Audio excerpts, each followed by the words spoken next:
नमस्कार मित्रांनो, कसे आहात सगळे? मस्त मजेत ना?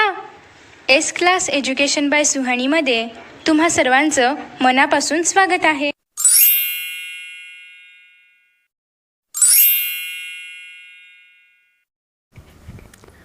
नमस्कार बालमित्रांनो. यापूर्वीच्या पाठामध्ये आपण शिवपूर्वकालीन महाराष्ट्र कसा होता ते पाहिले. कसा आपल्या देशात मुघलांनी विस्तार वाढवण्यास सुरुवात केली आणि मुघल लोक आपल्या देशातील लोकांचे, आपले महाराष्ट्रातील लोकांचे कसे हाल करत होते तेही पाहिले. तर त्यावेळी अशा काही व्यक्ती होत्या की ते स्वातंत्र्याची स्वप्ने पाहत होते. या स्वातंत्र्याची स्वप्ने पाहणाऱ्या व्यक्तींमध्ये शहाजी राजांचे स्थान अग्रभागी होते. आज आपण पाहणार आहोत इयत्ता 7वीचा 5वा पाठ, स्वराज्य स्थापना. 17व्या शतकाच्या पूर्वार्धात महाराष्ट्रामध्ये छत्रपती शिवाजी महाराज हे युगप्रवर्तक व्यक्तिमत्व उदयास आले. त्यांनी येथील अन्यायी राज्यसत्तांना आव्हान देऊन स्वराज्याची स्थापना केली. त्यांचा जन्म शके 1551 फाल्गुन वद्य तृतीयस म्हणजे 19 फेब्रुवारी 1630 रोजी पुणे जिल्ह्यातील जुन्नरजवळील शिवनेरी किल्ल्यावर झाला. त्यांनी केलेल्या स्वराज्य स्थापनेची माहिती आपण या पाठात पाहणार आहोत. 17व्या शतकाच्या पूर्वार्धात महाराष्ट्रामध्ये छत्रपती शिवाजी महाराज हे युगप्रवर्तक व्यक्तिमत्व उदयास आले. त्यांनी येथील अन्यायी राज्यसत्तांना आव्हान देऊन स्वराज्याची स्थापना केली. छत्रपती शिवाजी महाराजांचा जन्म 1630 रोजी 19 फेब्रुवारी 1630 आपल्याला माहीतच आहे. आपण 19 फेब्रुवारीला शिवजयंती साजरी करतो. 19 फेब्रुवारी 1630 रोजी पुणे जिल्ह्यातील जुन्नरजवळील शिवनेरी किल्ल्यावर झाला. आता आपण पहिल्यांदा पाहणार आहोत शहाजी राजे. शिवाजी महाराजांचे वडील शहाजी राजे हे दक्षिणेतील एका मातब्बर सरदार होते. मुघलांनी निजामशाही जिंकून घेण्यासाठी मोहीम हाती घेतली. या मोहिमेत विजापूरच्या आदिलशहाने मुघलांशी सहकार्य केले. मुघलांचा दक्षिणेत प्रवेश होऊ नये ही शहाजी राजांची भावना होती, म्हणून त्यांनी मुघलांना प्रखर विरोध करून निजामशाही वाचवण्याचा प्रयत्न केला. परंतु मुघल आणि आदिलशाही यांच्या सामर्थ्यापुढे त्यांचा निभाव लागला नाही आणि 1636मध्ये इसवी सन 1636मध्ये निजामशाहीचा पाडाव होऊन ती नष्ट झाली. शहाजी राजे हे दक्षिणेतील एक मातब्बर सरदार होते. मुघलांनी निजामशाही जिंकून घेण्यासाठी मोहीम हाती घेतली. आता मुघल आपल्या महाराष्ट्रात आपला विस्तार करत होते. त्यावेळी ते काय करणार होते तर निजामशाही त्यांना जिंकायची होती. मग त्यांनी काय केलं, या मोहिमेत विजापूरच्या आदिलशहाने मुघलांशी सहकार्य केले. आता निजामशाही विरुद्ध आदिलशाही होती. मग विजापूरचे जे आदिलशाह होते त्यांनी मुघलांशी सहकार्य केले. मुघल आणि आदिलशाह यांनी मिळून या दोघांनी प्रखर विरोध केला निजामशाहीला. मग तेव्हा शहाजी राजांनी निजामशाही वाचवण्याचा खूप प्रयत्न केला, परंतु मुघल आणि आदिलशाही यांच्या सामर्थ्यापुढे त्यांचा काहीच निभाव लागला नाही आणि इसवी सन 1636मध्ये निजामशाहीचा पाडाव होऊन ती नष्ट झाली. आता निजामशाहीचे अस्तित्व संपुष्टात आल्यानंतर शहाजीराजे विजापूरच्या आदिलशाहीचे सरदार झाले.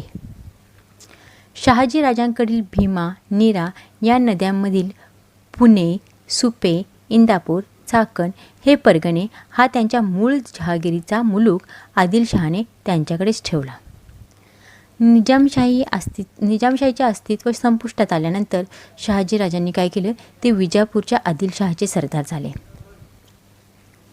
मग शहाजीराजांकडील जे भीमा आणि नीरा या नद्यांमधील आत्ताचे आपले पुणे, सुपे, इंदापूर, चाकण हे जे परगणे होते, परगणे म्हणजे तुम्हाला माहितीच आहे, मोठमोठी खेडी मिळून, सर्व खेडे मिळून परगणे तयार होतात. हा त्यांचा मूळ जहागिरीचा जो मुलूक होता, म्हणजे जो शहाजीराजांच्याकडेच होता, त्यांनी काय केलं, आदिलशहाने त्यांच्याकडेच ठेवला.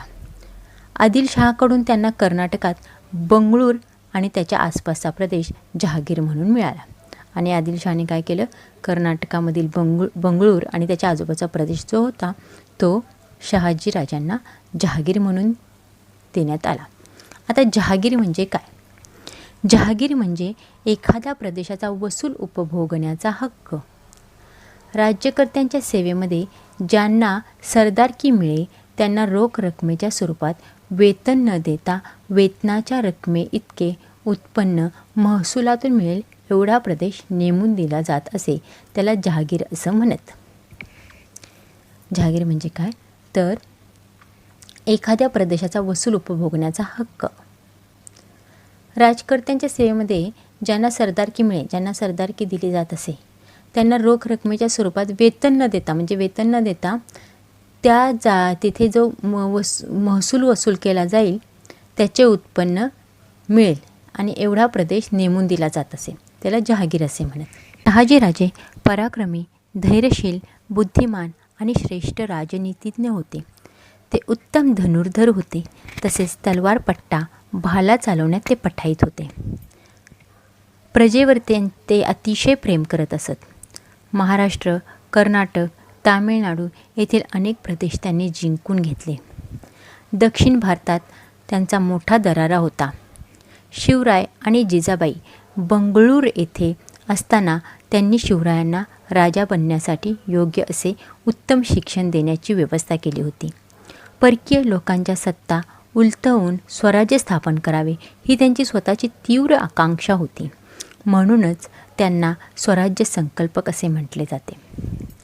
त्यांनी शिवराय आणि जिजाबाई यांना विश्वासू व कर्तबगार सहकार्यानिशी बंगळूरहून पुण्याला पाठवले.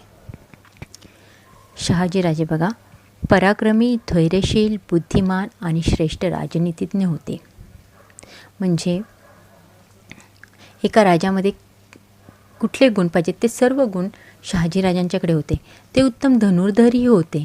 तसेच आपले तलवार, पट्टा आणि भाला चालवण्यातही पटाईत होते. प्रजेवर त्यांचं अतिशय प्रेम असे.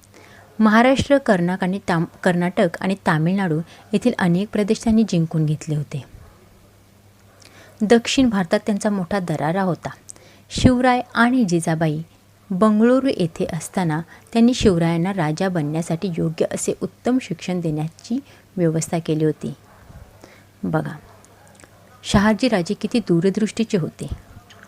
शिवराय राजा बनावेत म्हणून त्यांनी लहानपणापासूनच त्यांना राजासाठी योग्य जे शिक्षण असतं ते देण्याची व्यवस्था केली होती. परकीय लोकांच्या सत्ता उलटवून स्वराज्य स्थापन करावे आणि त्यांची स्वतःचीच तीव्र आकांक्षा होती.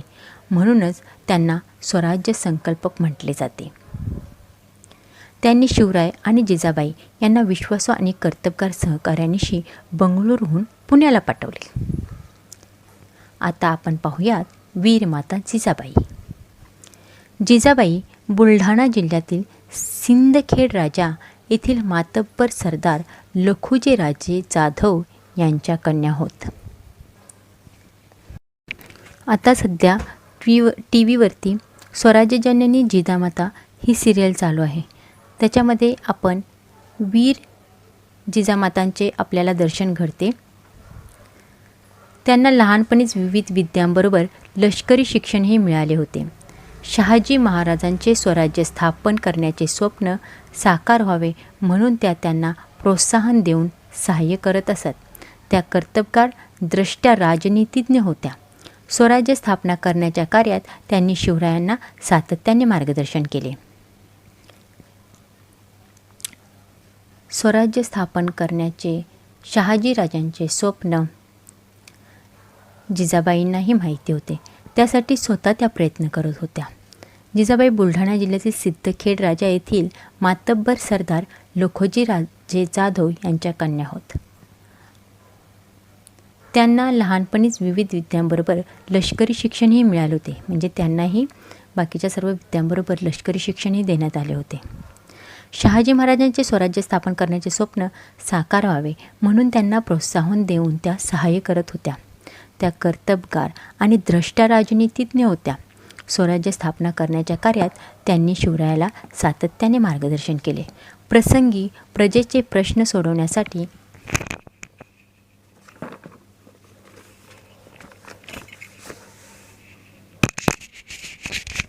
निवाडे देण्याचे कामही त्या करत असत. त्या शिवरायांना उत्तम शिक्षण देण्याच्या बाबतीत सदैव जागरूक होत्या.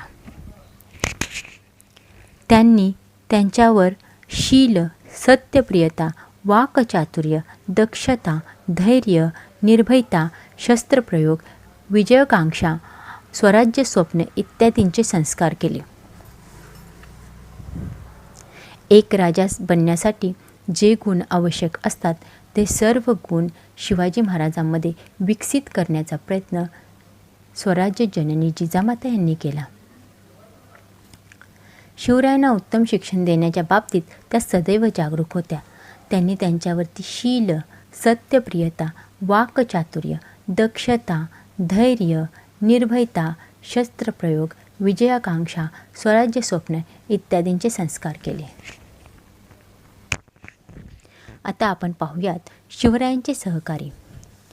शिवाजी महाराजांनी स्वराज्य स्थापनेची सुरुवात मावळ भागात केली. मावळ म्हणजे सध्याचे पुणे जिल्ह्याच्या पश्चिम आणि नैऋत्य दिशांचा भाग होय. मावळचा प्रदेश डोंगराळ दऱ्याखोऱ्यांच्या आणि दुर्गम मावळच्या या भौगोलिक परिस्थितीचा उपयोग महाराजांनी स्वराज्य स्थापनेत मोठ्या कौशल्याने केला. त्यांनी लोकांच्या मनात विश्वासाची, आपलेपणाची भावना निर्माण केली. स्वराज्य स्थापनेच्या या कार्यात त्यांना चांगले सवंगडी आणि सहकारी मिळाले. येसाजी कंक, बाजी पासलकर, बापूजी मुदगल, नरेकर देशपांडे बंधू, कावजी कोंढाळकर, जीवा महाल आणि तानाजी मालुसरे, कान्होजी जेदे, बाजीप्रभू देशपांडे आणि दादाजी नरसप्रभू देशपांडे हे त्यातील काही नावे आहेत. या सहकाऱ्यांच्या बळावर त्यांनी स्वराज्याच्या स्थापनेचे कार्य हाती घेतले. आता आपण शिवरायांचे जे सहकारी होते त्यांच्याबद्दल माहिती घेणार आहोत.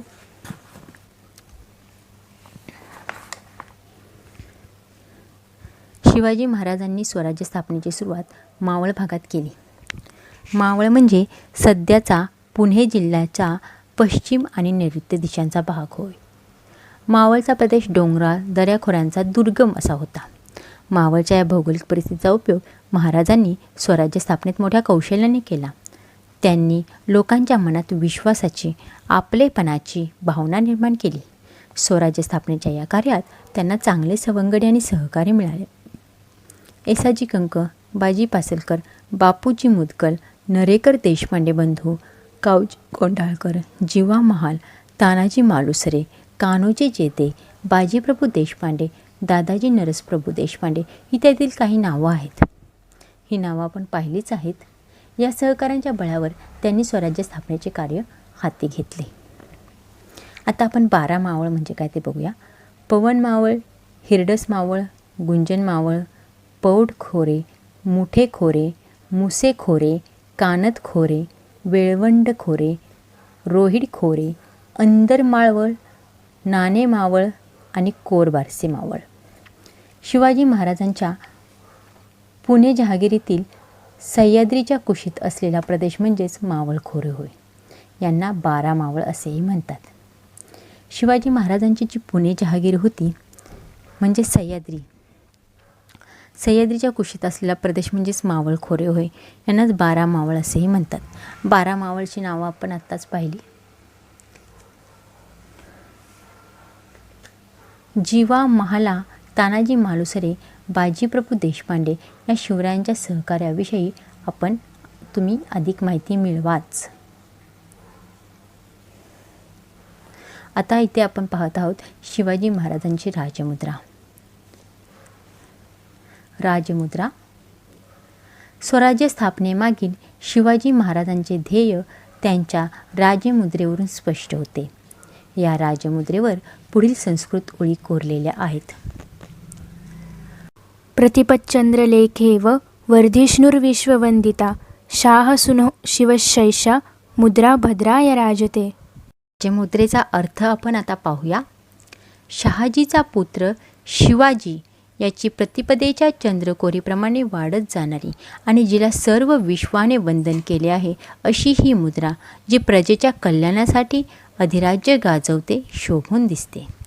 मुद्रेवरील या वचनाचा अर्थ अनेक दृष्टींनी महत्त्वाचा आहे. महाराजांनी या वचनातून वडिलांविषयीची कृतज्ञता, स्वराज्य अखंडपणे विस्तारित जाईल हा विश्वास, मुद्रेला म्हणजे पर्यायाने स्वराज्याला सर्वांचा आदर प्राप्त होत असल्याचा अनुभव, प्रजेच्या कल्याणाची बांधिलकी आणि आपल्या भूमीवर स्वतंत्रपणे अधिराज्य करण्याची खात्री इतक्या गोष्टी व्यक्त केल्या आहेत. या छोट्याशा वचनात स्वराज्याच्या संकल्पनेचे सर्वांगीण सार आहे. आपण जी राजमुद्रा पाहिली त्या राजमुद्रेमध्ये एवढा सारा अर्थ दडलेला आहे. म्हणजे ह्याचा अर्थ बघा, शहाजीचा पुत्र शिवाजी याची प्रतिपदेच्या चंद्रकोरीप्रमाणे वाढत जाणारी आणि जिला सर्व विश्वाने वंदन केले आहे अशी ही मुद्रा प्रजेच्या कल्याणासाठी अधिराज्य गाजवते, म्हणजे शोभून दिसते. मुद्रेवरील या वचनाचा अर्थ अनेक दृष्टीने महत्त्वाचा आहे. महाराजांनी या वचनातून वडिलांविषयीची कृतज्ञता, स्वराज्य अखंडपणे विस्तारित जाईल हा विश्वास, मुद्रेला म्हणजे पर्यायाने स्वराज्याला सर्वांचा आदर प्राप्त होत असल्याचा अनुभव, प्रजेचे कल्याण करण्याची बांधिलकी आणि आपल्या भूमीवर स्वतंत्रपणे अधिराज्य करण्याची खात्री इतक्या गोष्टी व्यक्त केल्या आहेत. या छोट्याशा वचनात स्वराज्याच्या संकल्पनेचे सर्वांगीण सार आहे. आपल्या देशाची राजमुद्रा तुम्ही पाहिलीच असेल. त्याचे निरीक्षण करा आणि त्याच्यावरती कोणकोणत्या गोष्टी दिसतात, राजमुद्रेचा वापर कोठे कोठे करण्यात येतो, ह्याची सर्व माहिती घ्या तुम्ही. आता आपण पाहूया स्वराज्य स्थापनेच्या हालचाली. शिवाजी महाराजांच्या जहागिरीतील किल्ले हे त्यांच्या अंमलात नव्हते, तर ते आदिलशहाच्या ताब्यात होते. आता त्यावेळी आदिलशाही होती, तर ते सर्व जे किल्ले होते ते आदिलशहाच्या ताब्यात होते. त्या काळात किल्ल्यांचे विशेष महत्त्व होते. किल्ला ताब्यात असला म्हणजे आजूबाजूच्या प्रदेशावरती नियंत्रण ठेवता येते. ज्याचे किल्ले त्याचे राज्य, अशी त्यावेळी परिस्थिती असे. आपल्या जहागिरीतील किल्ले आपल्या ताब्यात घेण्याचे महाराजांनी ठरवले. किल्ले ताब्यात घेण्याचा असा प्रयत्न करणे म्हणजे आदिलशाही सत्तेस आव्हान देण्यासारखेच होते. त्यांनी तोरणा, मुरुंबदेव, कोंढाणा, पुरंदर हे किल्ले ताब्यात घेतले आणि स्वराज्याची बृहत्मेढ रोवली. मुरुंबदेव किल्ल्याची पुनर्बांधणी करून त्याचे नाव राजगड ठेवले.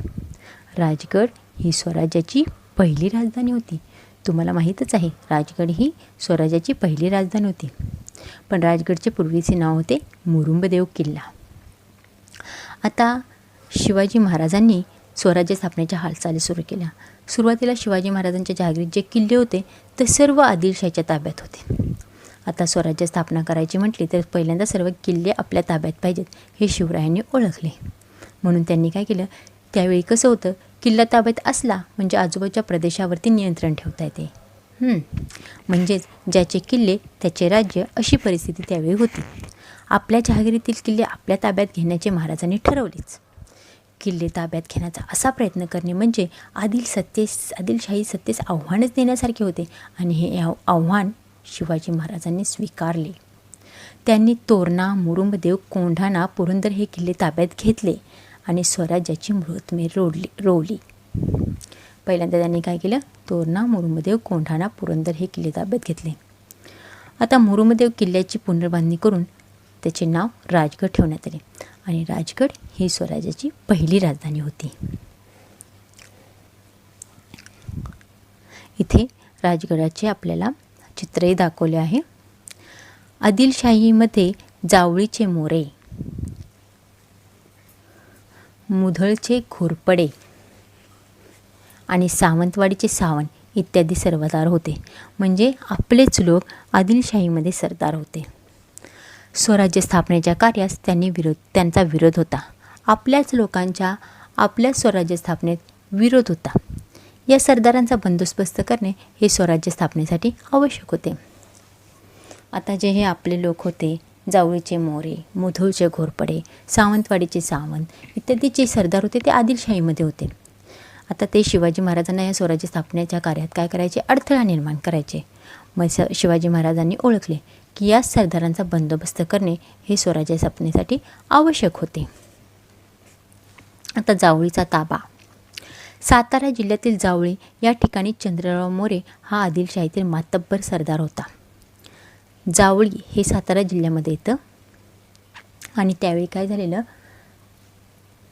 त्या ठिकाणी चंद्रराव मोरे हा आदिलशाहीचा मातब्बर सरदार होता. त्यावेळी त्याची नेमणूक जावळीमध्ये होती. स्वराज्य स्थापनेच्या कार्यास त्याने विरोध दर्शवला.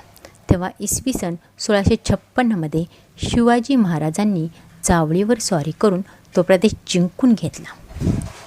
तेथे आपले ठाणे वसवले. नंतर रायगडही जिंकून घेतला. जावळीची प्रचंड संपत्ती त्यांच्या हाती पडली. या विजयानंतर त्यांच्या कोकणातील हालचाली वाढल्या. त्यांनी जावळीच्या खोऱ्यात प्रतापगड हा किल्ला बांधला. या विजयामुळे त्यांचे सामर्थ्य सर्व प्रकारे वाढले. बघा, शिवाजी महाराजांनी कशी सुरुवात केली स्वराज्य स्थापनेसाठी. सुरुवातीला जावळीचा ताबा घेतला.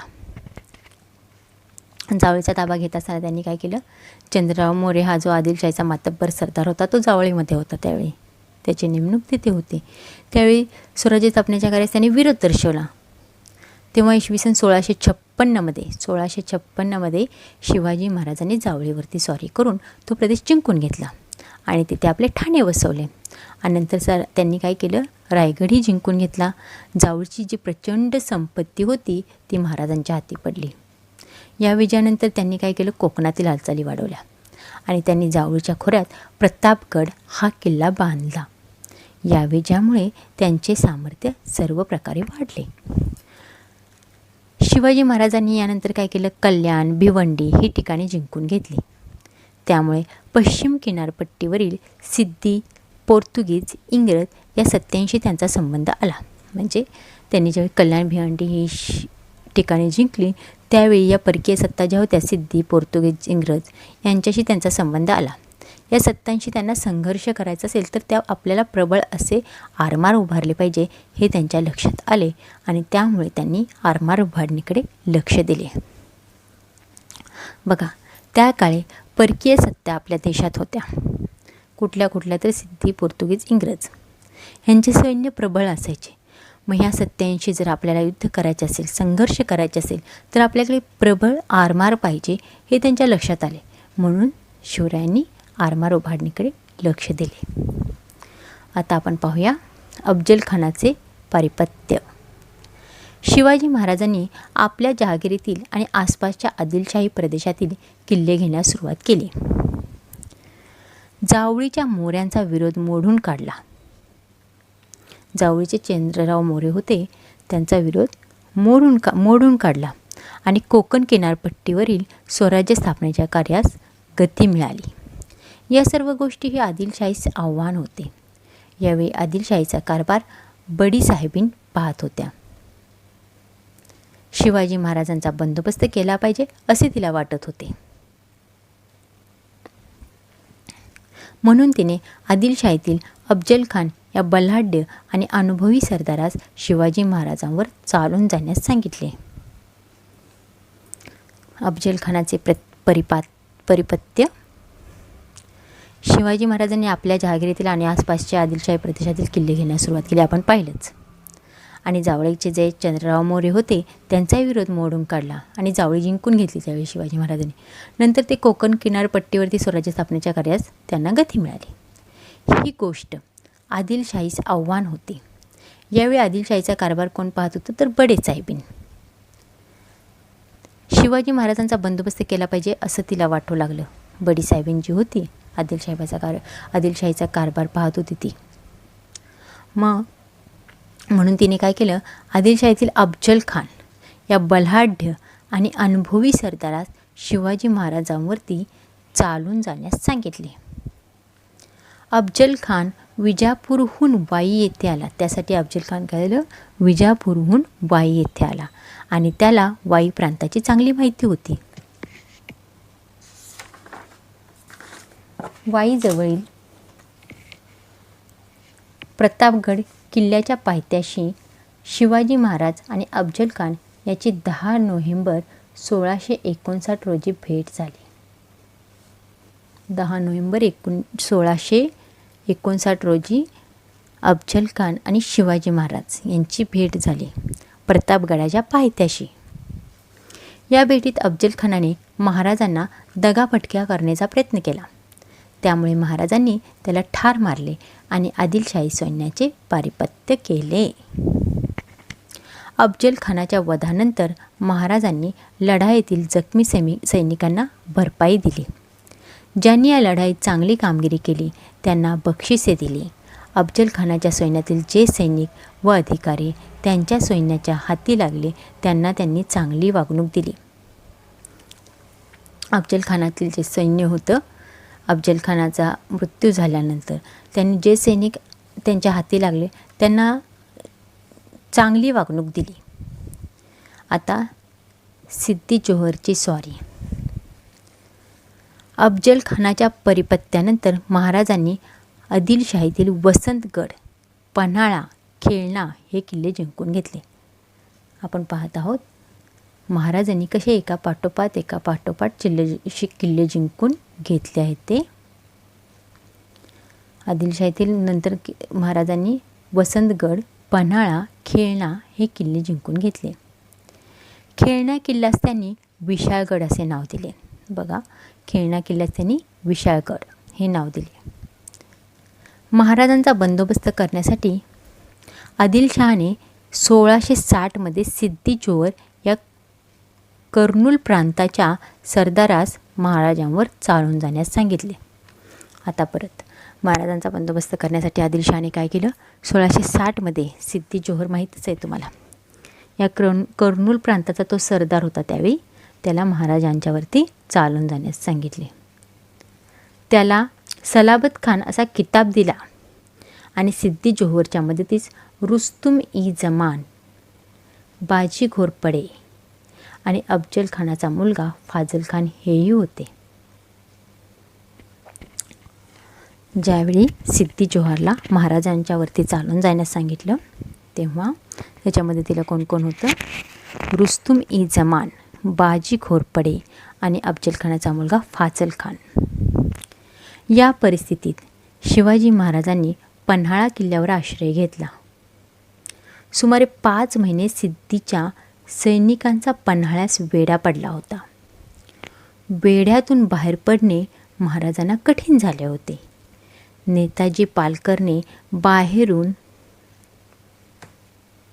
सिद्दीच्या सैन्यावर हल्ला करून वेढा उठवण्याचा प्रयत्न केला, परंतु त्याचे सैन्य थोडे असल्याने हा प्रयत्न यशस्वी झाला नाही.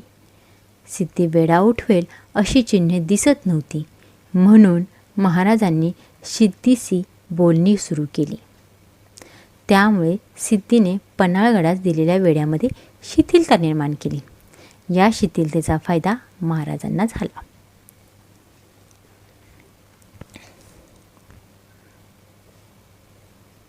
आता हा सिद्दी जोहर महाराजांवरती चालून जाणार होता. त्यावेळी त्याच्या मदतीला हे 3 जण आले. परंतु या परिस्थितीत शिवाजी महाराजांनी पन्हाळा किल्ल्यावर आश्रय घेतला. त्यावेळी आता शिवाजी महाराजांनी काय केलं? पन्हाळा किल्ल्यावरती आश्रय घेतला. म्हणजे ते पन्हाळा किल्ल्यावरती होते. मग तेव्हा काय केलं? या सिद्दीच्या सैनिकांनी पूर्ण पन्हाळ्याचाच वेढा घातला. मग ह्या वेढ्यातून बाहेर पडणे महाराजांना कठीण झाले होते. नेताजी पालकरने बाहेरून सिद्दीच्या सैन्यावर हल्ला करून वेढा उठवण्याचा प्रयत्न केला, परंतु सिद्दीच्या सैन्यापुढे पालकरांचे सैन्य होते ते थोडे होते. त्यामुळे हा प्रयत्न काही यशस्वी झाला नाही. मग सिद्दी वेढा उठवेल अशी चिन्हे काही दिसत नव्हती. म्हणून महाराजांनी काय केलं? आता सिद्दीशी बोलणी सुरू केली. सिद्दीशी बोलणी सुरू केल्यामुळे हा जो वेढा होता पन्हाळगडास घातलेला त्याच्यामध्ये जरा शिथिलता निर्माण झाली. म्हणजे थोडा सेल सोडला गेला तो वेढा आणि या शिथिलतेचा फायदा महाराजांना झाला. या प्रसंगी गडावरील शिवा काशीद या बहादूर तरुणाने पुढाकार घेतला. त्यावेळी काय केलं? गडावरती शिवा काशीद हा आपला एक तरुण होता, त्याने पुढाकार घेतला. तो दिसायला शिवरायासारखाच होता. तुम्ही बघितलं असेल पिक्चरमध्ये. शिवा काशीद जो होता शिवरायांसारखाच दिसायला होता. त्याने शिवाजी महाराजांची वेशभूषा करून तो पालखीत बसला आणि पालखी राजदिंडी दरवाजातून बाहेर पडली. सिद्धीच्या सैन्याने ती पालखी पकडली. प्रसंग बाका होता. शिवा काशीदने या प्रसंगी स्वराज्यासाठी बलिदान केले.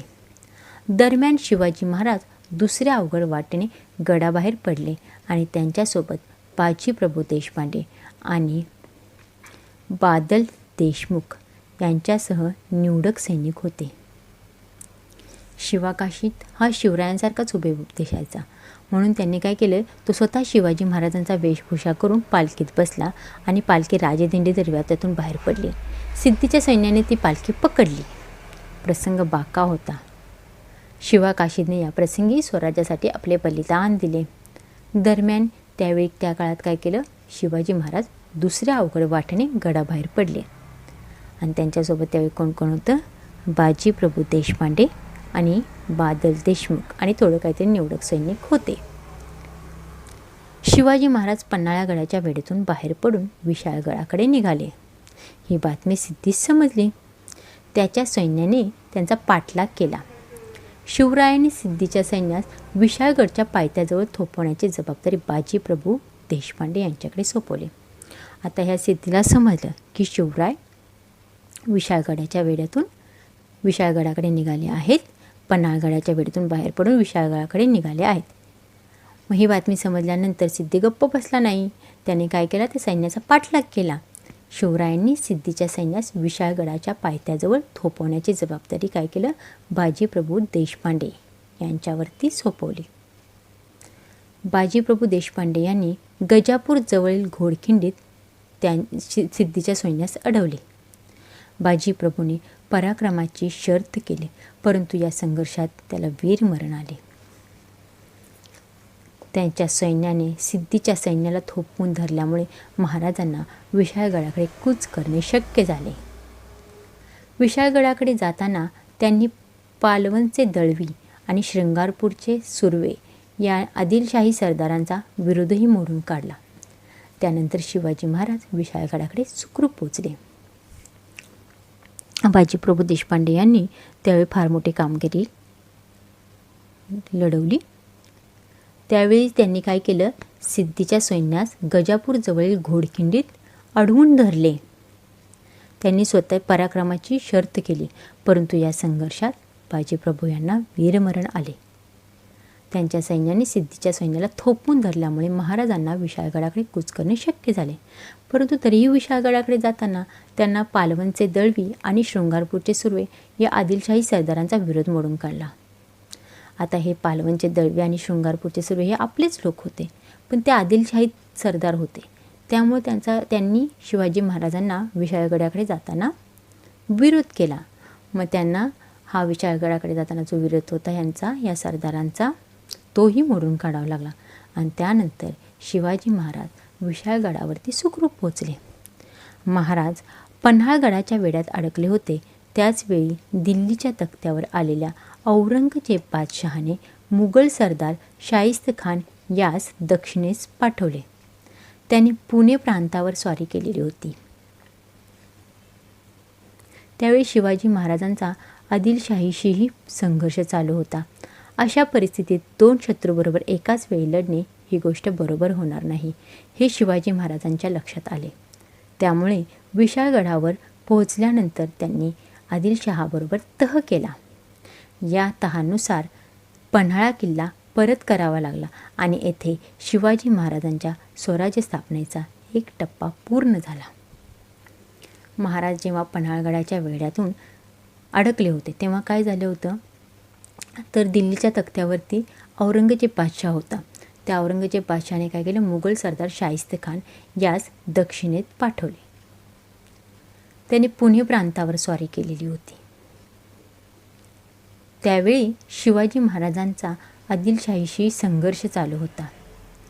अशा परिस्थितीत दोन शत्रूबरोबर एकाच वेळी लढणे ही गोष्ट बरोबर होणार नाही, हे शिवाजी महाराजांच्या लक्षात आले. त्यामुळे विशाळगडावरती सुखरूप पोहोचल्यानंतर त्यांनी आदिलशहाबरोबर तह केला. या तहानुसार त्यांनी पन्हाळा किल्ला परत करावा लागला त्यांना. येथे शिवाजी महाराजांच्या स्वराज्य स्थापनेचा एक टप्पा पूर्ण झाला. तर बालमित्रांनो, आपण या पाठामध्ये पाहिलं स्वराज्य स्थापनेसाठी शिवाजी महाराजांनी एक एक गड कसा आपल्या ताब्यात घेतला ते. आता स्वराज्य स्थापना करताना शिवाजी महाराजांनाही भरपूर अडचणी आल्या, पण सर्व अडचणींवरती त्यांनी मात केली आणि आपले स्वराज्य स्थापनेचे स्वप्न साकार केले. धन्यवाद. मित्रांनो, तुम्हाला जर हा व्हिडिओ आवडला असेल ना, तर नक्कीच व्हिडिओला लाईक करा, शेअर करा. त्याचबरोबर यांसारखे नवनवीन व्हिडिओज पाहण्यासाठी चॅनलला सबस्क्राईब करा आणि नोटिफिकेशन बेल आयकॉनवर क्लिक करा. म्हणजेच मी जेव्हा यांसारखे नवनवीन व्हिडिओज अपलोड करेन तेव्हा तुम्हाला त्याचं नोटिफिकेशन मिळत राहील. मित्रांनो, असेच छान आणि मस्त व्हिडिओ या चॅनलवरती अवेलेबल आहेत. चला तर मित्रांनो, आता या ठिकाणी आपण इथेच विश्रांती घेऊया. पुन्हा भेटूया नवीन पाठासोबत, नवीन व्हिडिओसोबत, नवीन टॉपिकसोबत. तोपर्यंत पाहत रहा S class education by Suhani, तेही सुहानी सूर्यवंशी या चॅनलवरती. So friends, thank you so much for watching this video. See you in next video.